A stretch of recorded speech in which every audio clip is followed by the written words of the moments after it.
자, 그림 몇 번째죠?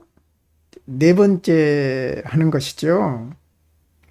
이 네 번째 그림은 우리가 봉황이라고도 하고 불사조라고도 하는 피닉스 에 관련된 그림인데요. 아직 이제 이 책의 본론에 들어가기 전 단계 그림이에요. 그러니까 이제 꿈에 나타난 개성화 과정의 상징이라고 하는 이제 내담자의 꿈이 소개되기 이전에 이런 이제 자료가 소개되는 것이죠. 뭘 의미를 할까? 결국은 꿈이라고 하는 게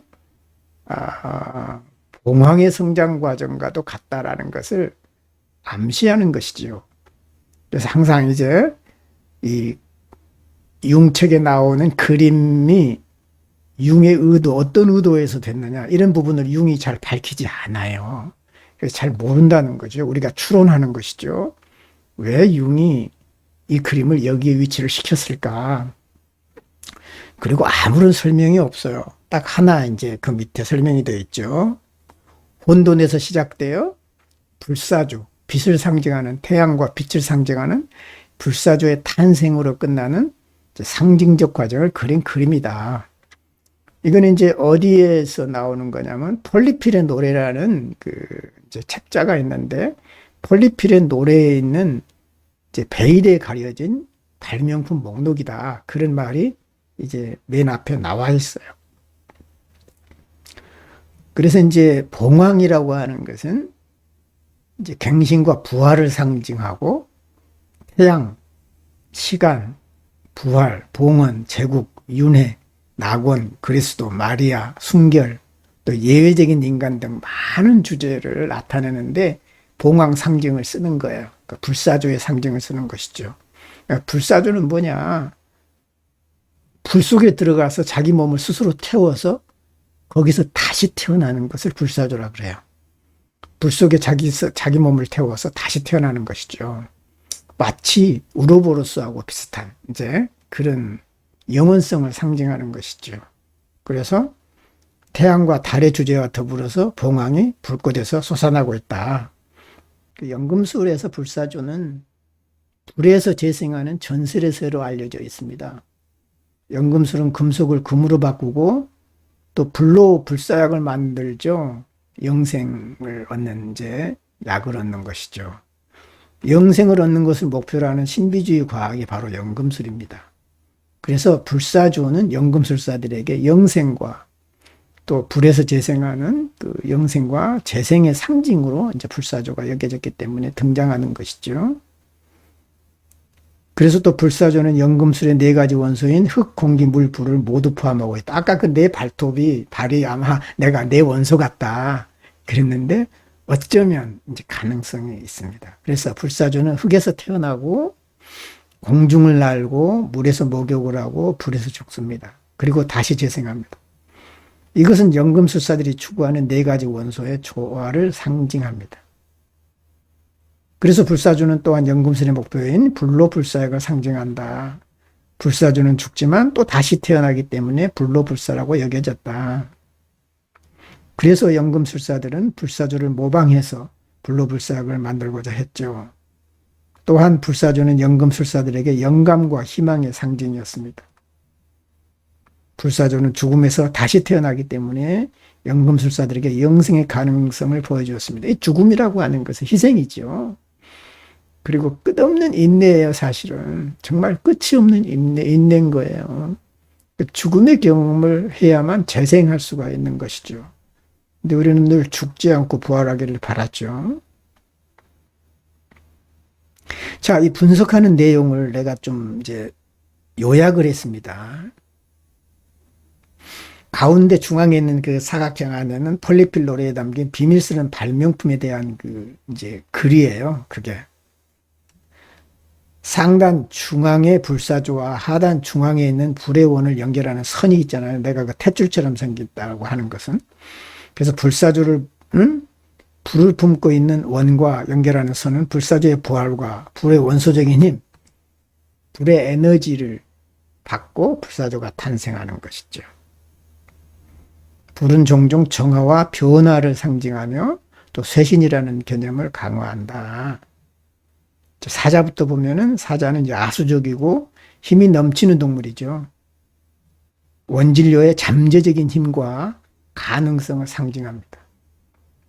이것은 사실은 바드라고 했는데 내가 이 바드가 이렇게 얘기한 건 아니었고요. 분명히 사자는 원진료일 가능성이 여기서는 큰데 그것을 바드에게 물어봤어요. 사자가 원진료 연금술에서 원진료의 상징으로 사용되는 경우가 있느냐? 그랬더니 있대요. 그래가지고 쫙 해준 거예요. 응? 그래서 사자가 연금술에서 원진료의 상징으로 사용되는 경우를 쭉 나열해서 내가 이제 써놓은 것이죠. 그래서 내가 한 거예요, 사실은. 그래서 사자는 죽음과 부활의 상징으로 여겨졌는데 이는 연금술의 목표인 불로장생과 관련이 있다. 오른쪽에 뱀 꼬리를 닮은 생물이라고만 내가 얘기했습니다. 뱀 꼬리, 용 꼬리를 닮았다 이 정도. 아직 정확히 모르기 때문에. 그래서 뱀의 꼬리를 닮은 생물은 변화의 뱀 또는 원초적인 측면, 원진료를 상징할 수가 있죠. 그래서 사자의 원진료하고 만나는 것이죠. 그래서 뱀은 종종 변화, 또 재생, 숨겨진 지식과도 관련이 있습니다. 불사조 아래에 있는 모래시계가 이제 모래시계도 처음에는 보이지 않았고요. 나중에 한참 되니까 모래시계가 보이는데 이게 정말 모래시계 맞나? 워낙 작게 돼 있어서 그것도 이제 확인하는데 시간이 걸렸어요. 그래서 그 모래시계로 보이는 것은 불사조의 영원성을 암시한다. 가운데 라인의 우로보로스는 주기적인 재생, 영원, 상방 등 것들의 통합을 상징합니다. 변화는 지속적인 과정이라는 것을 암시합니다. 거기에 이제 물과 결합된 것은 내가 여기다 기록을 안 했습니다. 그 물과 관련된 것은 오른쪽에 이제 수조하고 연관이 있다는 것이죠.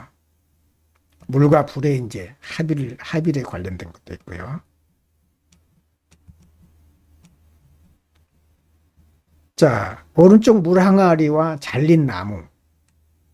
작은 분수 형태의 물병은 종종 감정이라든가 직관이라든가 일종의 그 잠재의식과 연관된 물의 요소를 나타낸다고 해요. 그래서 물은 여러분 알다시피 정화, 흐름을 상징하고 이는 변화하는 과정의 일부가 될 수 있습니다.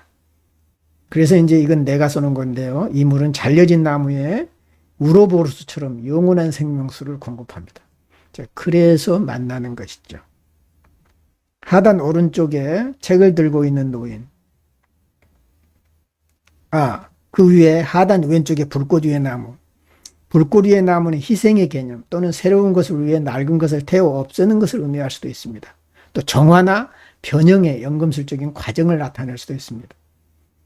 불꽃 위의 나무는 연금술 과정, 연소와 정화 등을 거쳐서 탄생한 철학자의 나무로 이제 보이기도 하죠. 불이 그 연금술의 나무를 키우는 것도 되지만 또 불에서 나무가 탄생하는 것으로 이제 볼 수도 있다는 것이죠.